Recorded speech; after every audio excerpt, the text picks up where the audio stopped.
ಕರ್ನಾಟಕ ಎಕ್ಸ್‌ಪ್ರೆಸ್‌ಗೆ ಸ್ವಾಗತ. ನಾನು ಲಾವಣ್ಯ. ಕೇಂದ್ರ ಸರ್ಕಾರದಿಂದ ಕರ್ನಾಟಕಕ್ಕೆ ಪದೇ ಪದೇ ಅನ್ಯಾಯ ಆಗ್ತಾ ಇದೆ. ಈ ಬಾರಿಯ ಬಜೆಟ್ನಲ್ಲೂ ರಾಜ್ಯವನ್ನ ಸಂಪೂರ್ಣ ನಿರ್ಲಕ್ಷಿಸಲಾಗಿದೆ. ಭದ್ರಾ ಮೇಲ್ಕಂಡೆ ಯೋಜನೆಗೆ ಅನುದಾನ, ಬೆಂಗಳೂರಿನ ಮೂಲ ಸೌಕರ್ಯಕ್ಕೆ ವಿಶೇಷ ಯೋಜನೆ ಸೇರಿದಂತೆ ಇನ್ನೂ ಹಲವು ನಿರೀಕ್ಷೆಗಳಿದ್ವು. ಆದರೆ ಕರ್ನಾಟಕಕ್ಕೆ ಕೆಲವು ಯೋಜನೆಗಳು ಘೋಷಣೆಯಾಗಿವೆ.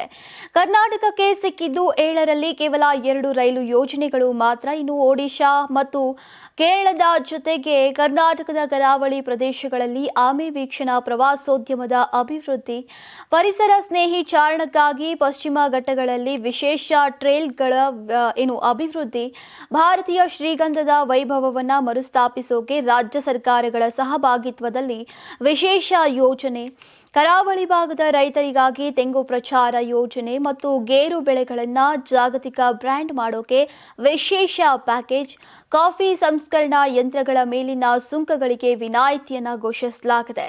ಕೇಂದ್ರ ಹಣಕಾಸು ಸಚಿವೆ ನಿರ್ಮಲಾ ಸೀತಾರಾಮನ್ ಅವರು ಇಂದು 2026-27ನೇ ಸಾಲಿನ ಬಜೆಟ್ ಅನ್ನು ಮಂಡಿಸಿದ್ದಾರೆ. 53.47 ಲಕ್ಷ ಕೋಟಿ ರೂಪಾಯಿ ಮೌಲ್ಯದ ಈ ಬಜೆಟ್ನಲ್ಲಿ ಈಗ ಹಲವು ಪ್ರಮುಖ ಘೋಷಣೆಗಳನ್ನು ಮಾಡಿದ್ದಾರೆ.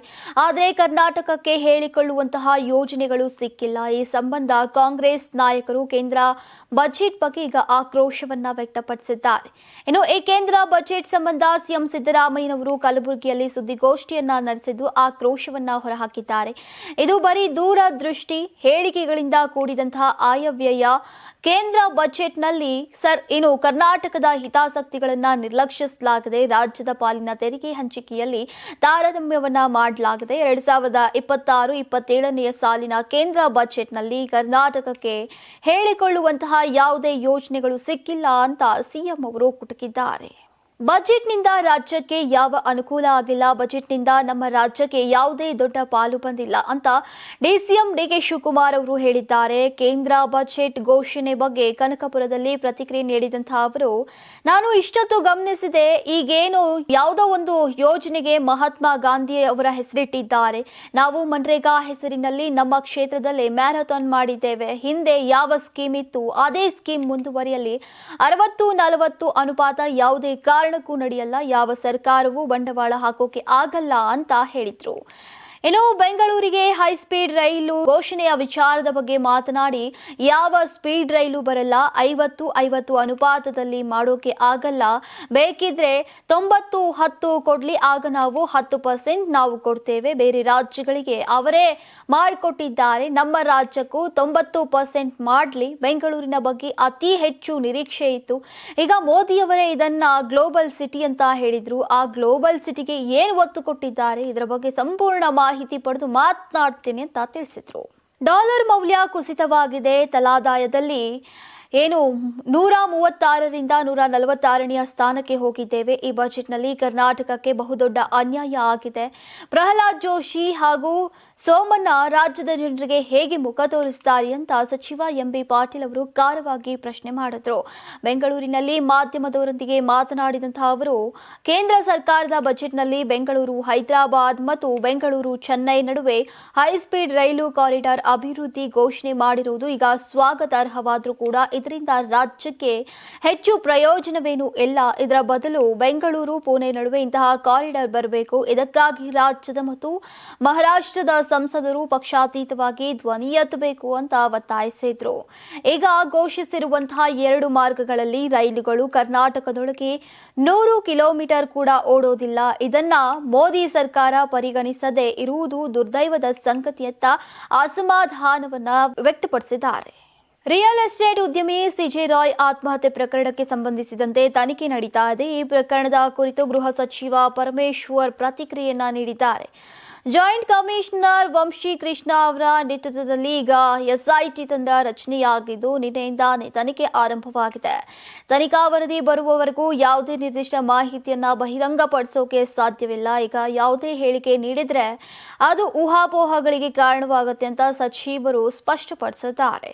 ಕಾಂಗ್ರೆಸ್ ನಾಯಕರು ಐಟಿ, ಇಡಿ, ಸಿಬಿಐ ವಿಚಾರಗಳಲ್ಲಿ ಈಗ ಕೇಂದ್ರ ಸರ್ಕಾರ ದುರುಪಯೋಗ ಮಾಡಿಕೊಳ್ತಾ ಇದೆ ಎಂಬ ಆರೋಪಗಳ ಬಗ್ಗೆ ಕೇಳಿದಾಗ ಯಾವುದೇ ಮಾಹಿತಿ ಅಥವಾ ವಿಚಾರಗಳು ತಿಳಿದಿಲ್ಲದೆ ಏನು ಪ್ರತಿಕ್ರಿಯಿಸೋಕೆ ಸಾಧ್ಯವಿಲ್ಲ ಅಂತ ಪರಮೇಶ್ವರ್ ಅವರು ತಿಳಿಸಿದರು. ತನಿಖಾ ವರದಿ ಬಂದ ನಂತರ ಎಲ್ಲ ವಿಷಯಗಳು ಸ್ಪಷ್ಟವಾಗಲಿವೆ ಮತ್ತು ಆ ಮಾಹಿತಿಯನ್ನ ಬಹಿರಂಗಪಡಿಸಲಾಗುವುದು ಅಂತ ಹೇಳಿದ್ದಾರೆ. ವಿಜಯನಗರ ಜಿಲ್ಲೆಯ ಕೊಟ್ಟೂರಿನಲ್ಲಿ ನಡೆದಂತಹ ತ್ರಿವಳಿ ಕೊಲೆ ಪ್ರಕರಣಕ್ಕೆ ಸಂಬಂಧಿಸಿದಂತೆ ಆಘಾತಕಾರಿ ಸತ್ಯವನ್ನ ಬೆಂಗಳೂರು ಪೊಲೀಸರು ಬಯಲಿಗೆಳೆದಿದ್ದಾರೆ.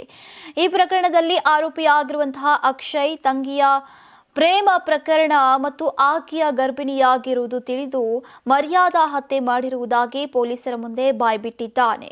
ಅಷ್ಟೇ ಅಲ್ಲದೆ ತಂಗಿಗೆ ಬೆಂಬಲ ನೀಡಿದ ತಂದೆ ತಾಯಿಯನ್ನ ಕೊಲೆ ಮಾಡಿದ್ದಾನೆ.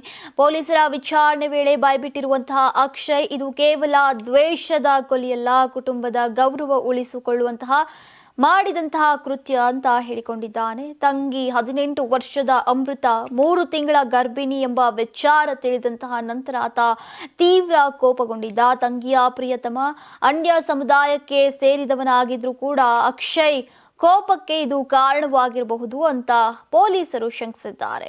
ಇನ್ನು ಜನವರಿ 26ರಂದು ಮೊದಲು ಅಕ್ಷಯ್ ತನ್ನ ತಾಯಿಯನ್ನ ಕೊಂದಿದ್ದಾನೆ. ಕೊಲೆ ಮಾಡಿದ ಬಳಿಕ ಸ್ನಾನ ಮಾಡಿ ರಕ್ತ ಸಿಕ್ತ ಬಟ್ಟೆಗಳನ್ನ ನಾಶಪಡಿಸಿದ್ದಾನೆ. ಸಂಜೆ ತಂಗಿ ಮನೆಗೆ ಬಂದಾಗ ಆಕೆಯನ್ನ ಹತ್ಯೆ ಮಾಡಿ ತಾಯಿಯ ಮೃತದೇಹದ ಪಕ್ಕದಲ್ಲೇ ಮಲಗಿಸಿದ್ದಾನೆ. ಮತ್ತೆ ಸ್ನಾನ ಮಾಡಿ ಅದೇ ಬಟ್ಟೆಯನ್ನ ಧರಿಸಿದ್ದಾನೆ. ರಾತ್ರಿ 10:30ರ ಸುಮಾರಿಗೆ ಕುಡಿದು ಮನೆಗೆ ಬಂದ ತಂದೆ ಸೋಫಾದ ಮೇಲೆ ಕೂತಿದ್ದಾಗ ಅಕ್ಷಯವರ ಕುತ್ತಿಗೆ ಕತ್ತರಿಸಿ ಕೊಲೆ ಮಾಡಿದ್ದಾನೆ. ಇನ್ನು ತಂದೆಯ ಮೃತದೇಹವನ್ನ ತಾಯಿ ಹಾಗೂ ತಂಗಿಯ ಪಕ್ಕ ಇಟ್ಟಿದ್ದಾನೆ. ನಂತರ ಆ ಕೊಠಡಿಗೆ ಬೀಗ ಹಾಕಿ ಮತ್ತೆ ಸ್ನಾನ ಮಾಡಿ ಬೇರೆ ಬಟ್ಟೆಯನ್ನ ಧರಿಸಿದ್ದಾನೆ. ಭೀಮಾ ತೀರದಲ್ಲಿ ಮತ್ತೆ ರಕ್ತಪಾತ ನಡೆದಿದ್ದು ವಿಜಯಪುರ ಜಿಲ್ಲೆಯ ಇಂಡಿ ತಾಲೂಕಿನ ಬರಗುಡಿ ಗ್ರಾಮದಲ್ಲಿ ರೌಡಿ ಶೀಟರ್ನನ್ನ ಕತ್ತು ಕೊಯ್ದು ಬರ್ಬರವಾಗಿ ಹತ್ಯೆ ಮಾಡಿದಂತಹ ಘಟನೆ ನಡೆದಿದೆ.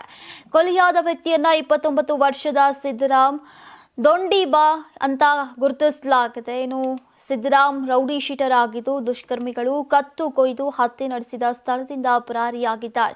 ಪ್ರಾಥಮಿಕ ಮಾಹಿತಿಯ ಪ್ರಕಾರ ಹಣ ಮತ್ತು ಮಹಿಳಾ ವಿಚಾರಕ್ಕೆ ಸಂಬಂಧಿಸಿದಂತಹ ವೈಷಮ್ಯದ ಬಗ್ಗೆ ಕೊಲೆ ನಡೆದಿರಬಹುದು ಅಂತ ಪೊಲೀಸರು ಶಂಕೆಯನ್ನ ವ್ಯಕ್ತಪಡಿಸಿದ್ದಾರೆ. ಈ ಸಂಬಂಧ ಇಂಡಿ ಗ್ರಾಮೀಣ ಪೊಲೀಸ್ ಠಾಣೆಯಲ್ಲಿ ಪ್ರಕರಣ ದಾಖಲಾಗಿದ್ದು ಆರೋಪಿಗಳ ಪತ್ತೆಗೆ ಪೊಲೀಸರು ತನಿಖೆಯನ್ನ ಕೈಗೊಂಡಿದ್ದಾರೆ. ಕಸದಲ್ಲಿ ಅಕ್ರಮವಾಗಿ ಮದ್ಯ ಸಾಗಾಟ ಮಾಡ್ತಾ ಇದ್ದಂತಹ ಕಿರಾತಕನನ್ನ ಬಂಧಿಸಿ ಪೊಲೀಸರು 25 ಲಕ್ಷ ರೂಪಾಯಿಗೂ ಅಧಿಕ ಮೌಲ್ಯದ 900 ಬಾಕ್ಸ್ ಅನ್ನ ಜಪ್ತಿ ಮಾಡಿ ಭರ್ಜರಿ ಕಾರ್ಯಾಚರಣೆಯನ್ನ ನಡೆಸಿದ್ದಾರೆ.